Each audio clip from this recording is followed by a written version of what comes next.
नमस्कार, मैं हूं आपके साथ निलोफर अंसारी और आप देख रहे हैं V9 न्यूज। देश और दुनिया की हर बड़ी खबर पर रहती है हमारी पैनी नजर। आइए नजर डालते हैं आज की बड़ी खबर पर। खबर अयोध्या से है। All India anti terrorist stunt former president MS Bitta Ayodhya पहुंचे, जहां उन्होंने बांग्लादेश के हालात पर चिंता व्यक्त करते हुए देश में हो रहे घुसपैठ पर नाराजगी व्यक्त की। बिट्टा ने कहा कि देश को धर्मशाला नहीं बनने देंगे। बांग्लादेश में हिंदुओं पर हमला हो रहा है, मंदिरों का अपमान हो रहा है। भगवान से प्रार्थना है कि बांग्लादेश में हिंदू सुरक्षित हों। बांग्लादेश में ऐसी हालत है कि हिंदुओं को मारकर उल्टा लटकाया जा रहा है। वोट बैंक के लिए राजनीतिक पार्टियां देश को धर्मशाला बनाने पर तुली हैं। देश को धर्मशाला नहीं बनने देंगे। अयोध्या पहुंचे बिट्टा ने कहा कि बांग्लादेश से घुसपैठ हो, पाकिस्तान हो, नेपाल से हो या श्रीलंका, भारत को धर्मशाला नहीं बनने देंगे। इसके साथ ही विपक्ष पर ही जमकर हमला बोला। बीते दिनों उज्जैन में पूर्व मंत्री सज्जन वर्मा द्वारा दिए गए बयान, जिसमें उन्होंने कहा था कि भारत भी PM हाउस पर हम घुसेंगे, इसको लेकर के नाराजगी व्यक्त करते हुए कहा कि यह लोग आतंकवादियों से भी बदतर हैं। लानत है ऐसे लोगों पर। अयोध्या पहुंचे बिट्टा ने सलमान खुर्शीद सज्जन वर्मा पर नाराजगी व्यक्त करते हुए कहा कि ये लोग आतंकवादियों से ज्यादा खतरनाक हैं। आतंकवादी भी ऐसा काम नहीं करते जैसा ही ये लोग करते हैं। भारत में राम जी अलग, धर्म अलग, हिंदू अलग है, इस तरह की धारणा है। दो बार मंत्री पद की शपथ लेने वाले इस तरीके का बयान दे रहे हैं। अयोध्या से ब्रजेश सैन की रिपोर्ट है। अयोध्या आने का क्या उद्देश्य है? हमारा हमेशा यही मकसद होता है, हमारी भारत माँ सुरक्षित रहे, हमारे जवान सुरक्षित रहें, हमारा राष्ट्र मजबूत रहे। आज बांग्लादेश के अंदर जो हमारे भाई बहनों के ऊपर हमले हो रहे हैं, मंदिरों का अपमान हो रहा है, वो सब सुरक्षित रहें, कोई आफत ना आए, हमारा राष्ट्र सुरक्षित रहे, इसलिए मैं आया। बांग्लादेश में लगातार हिंदू मंदिर तोड़े जा रहे हैं, हिंदुओं पर हमला हो रहा है, आप कैसे देखते हैं इस पूरे मामले? देखो, हिंदू धर्म के मंदिरों के ऊपर हमले, हिंदू भाइयों के ऊपर हमले, मार करके उल्टा लटकाया जा रहा है। और बांग्लादेश से इधर फिर धर्मशाला की तरह लोग आने शुरू हो गए कि इस मुल्क को धर्मशाला बना दे। धर्मशाला बनेगी तो वोट बैंक पक्का होगा, वोट बैंक पक्का होगा तो सत्ता आएगी, चाहे बांग्लादेश का घुस जाए या पाकिस्तान का घुस जाए, नेपाल का घुस जाए, श्रीलंका का घुस जाए, भारत माँ को तो हम धर्मशाला बनाएंगे। धर्मशाला किसी सूरत में नहीं बनने देंगे भारत को। सवाल सबसे बड़ा ये है, अगर हिंदू धर्म के मंदिरों पे हमले हो रहे हैं, अरे 110 करोड़ लोगों का देश है ये, दुनिया में बसे हुए अलग 32,000 करोड़ देवी देवताओं का देश, वो बांग्लादेश में अपमानित हो तो हिंदुस्तान की पॉलिटिकल पार्टियों से कोई आवाज़ ही ना उठे। आवाज़ उठे तो आवाज़ ये उठे कि हम बांग्लादेश में जो हुआ PM हाउस में घुस गए, हम यहाँ भी PM हाउस में घुस जाएंगे। ये तो आतंकवादियों से खतरनाक है। ये तो खालिस्तानियों को नहीं हमने घुसने दिया, वो लाल किला तक पहुँचे। ये तो आतंकवादी नहीं काम करते जो इन्होंने करना शुरू कर दिया।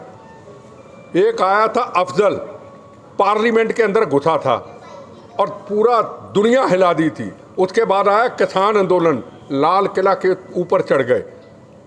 अब इनकी पॉलिटिशियन, संविधान की शपथ लेने वाले, भारत माँ की शपथ लेने वाले, दो बार मंत्री रह चुके, राजनीतिक कैरियर पुराना, और ये कहें अपनी कुर्सी सत्ता की भूख को पूरा करने के लिए भारत माँ अलग, राम जी अलग, धर्म अलग, हिंदू धर्म अलग, भारतीय अलग, हम तो PM हाउस में घुसेंगे। फिटे मुंह, लख लानत ऐसे लोगों के संविधान का अपमान करते हो आप। अरे हिंदू भाई हैं हमारा, हिंदू है, मुसलमान है, सिख है, ईसाई है, उनका देश है। भारतीयों पे हमला हो रहा तो आपकी जबान चुप, क्योंकि आपके पीछे मकसद एक कुर्सी और सत्ता, और कोई मकसद नहीं। लेकिन वहाँ जो ज़्यादा अल्पसंख्यक हैं बॉर्डर पर आ रहे हैं, घुसपैठ करने की कोशिश भी कर रहे हैं। नहीं, पहले क्या हुआ? पहले यही हुआ ना कि भारत को धर्मशाला बना लिया था। नेपाल से, श्रीलंका से, पाकिस्तान से, कश्मीर के जरिए, असम के जरिए सब जगह पे घुसे। भारत धर्मशाला बन गया। धर्मशाला बन गया तो एक दिन के अंदर 120 लोगों के ऊपर बम्बों से हमला हुआ, मंदिरों पे हमला हुआ। जयपुर के अंदर 120 लोग एक दिन में मारे गए। 26/11 की घटना हुई, पार्लियामेंट की घटना हुई, सरोजिनी नगर पे बम ब्लास्ट हुए, बॉम्बे में ट्रेनों में ब्लास्ट हुए। अब ब्लास्ट कहाँ होते हैं बताइए? मुल्क को धर्मशाला बनने से रोका, सुरक्षा मजबूत की, समझौता भारत माँ की सीमाओं की रक्षा के खिलाफ समझौता नहीं किया, पाकिस्तान से समझौता नहीं किया, हिंदुस्तान धर्मशाला बना। बताओ, सरोजिनी नगर की घटना, 26/11 की घटना, पार्लियामेंट की घटना, जगह जगह ब्लास्ट, रोज अखबारों में आता था। कश्मीर के अंदर भारत धर्मशाला बनने से रोक दिया, समाप्त कर दिया। ये लोग आज फिर भारत को धर्मशाला बना के पाकिस्तान से, श्रीलंका से, बांग्लादेश से लोगों को लाके अपनी वोट बैंक पक्का करना चाहते हैं। जो भी लोग हैं, जो पॉलिटिकल पार्टियां नहीं बोलती। किसने बयान दिया? सलमान खुर्शीद ने क्यों बयान दिया? जिम्मेदार व्यक्ति ने क्यों बयान दिया? पीएम हाउस में घुस जाएंगे। अब थोड़ा सा सीटें ज़्यादा आ गई, अब आपको थोड़ा सा होना शुरू हो गया, अब कुर्सी सत्ता ले लें। जो भी है वहाँ वर्मा उज्जैन का एक रहा हुआ मंत्री, जो भी मंत्री, क्यों पब्लिसिटी देनी, उसको मंत्री है ना, उसने साहब मंत्री, उसने कह दिया हम पीएम उसमें फिटे मुँह। लख लानत है तुम्हारे जैसे लोगों की, ना तुम राम के, ना उज्जैन की, तुम धरती के। लेकिन वो कह रहे हैं जैसे बांग्लादेश में जो स्थिति है वो स्थिति भारत में भी क्या स्थिति बताओ? अब मैं आपसे सवाल पूछता हूँ, राम जन्मभूमि का निर्माण हुआ, ये स्थिति? ना गोली चली, ना बम चला, ना फसाद हुए, ना दंगे हुए, ये स्थिति? 370 धारा हटी, तिरंगे झंडे का रोज अपमान, जवानों की रोज डेड बॉडी खून से लथपथ आती थी, रोज शहादतें होती थी। नहीं सुनिए ना, हुआ?